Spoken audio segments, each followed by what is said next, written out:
Hey folks, here at OS Reviews. You're watching our video first look and quick review of the GPEL Pebble. This is a Bluetooth selfie remote, and it sells on Amazon for about $25, so it's not cheap. We've seen cheaper generic Bluetooth selfie remotes in the past, but this one does have a few more extra advanced functions, and GPEL also designed their own proprietary application, which you can optionally download to get more out of this particular accessory, as well as a selfie stick that they also have designed.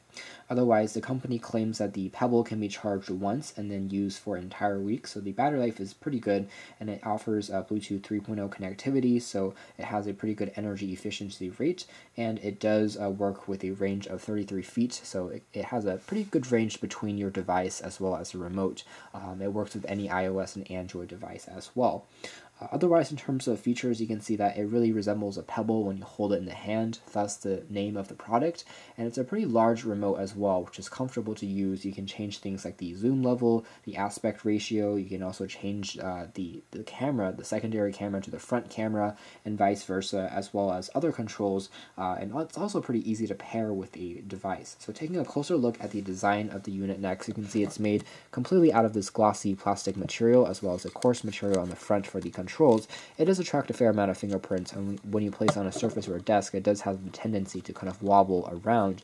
It's a bit larger as well than, I guess, a tiny keychain, so taking it with you when you're traveling, you do have to plan some extra weight to take the Pebble with you. But otherwise, construction quality is solid. It doesn't feel too cheap in the hand, and there's a blue LED on the bottom above the logo that tells you once you're connected with the phone, and some other status including the battery level when it's running low, as well as the power when you first turn it on.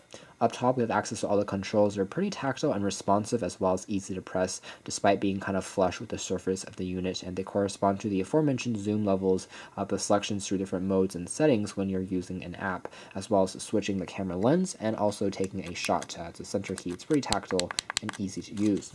The back features a simple power on-off switch, and on the side also allows you to go through the pairing settings if you need to go to more advanced mode. And that's basically it. The side features a micro USB port. It includes a cable in the box, and it takes, again, 2 hours to completely charge, so it's pretty fast as far as charging performance as well. Otherwise, to take a quick look at the application that comes bundled with the basically the remote that you can download. Optionally, you can just use the regular camera app on your phone, and it should just work fine. But this is what the app designed by GPEL looks like. You can see that on the top you have access to controls like the flash. You can turn that on or off.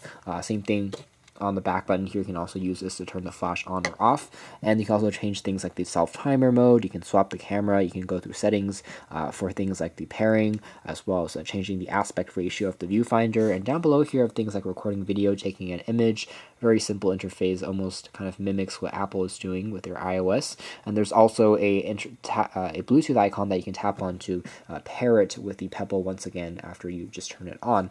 And of course, there is a thumbnail that you can use to take a look at your captured images. So overall, I would say that the image quality with the Pebble is pretty good. It's pretty fast and responsive. There's not too much of a delay time after you tap on the shutter key. It does take a second to focus, depending on your device.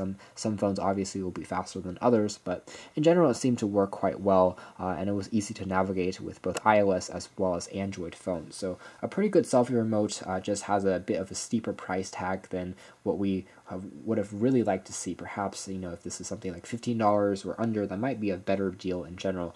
There's no lanyard cord or anything like that also, so it's also slightly larger than, a tiny Bluetooth selfie key that we're kind of used to seeing in the past. But overall, a solid selfie remote, and you can learn more details in our official written review. This has been our video. Thanks for watching here at OS Reviews. This has been the GPEL Pebble, a Bluetooth selfie remote.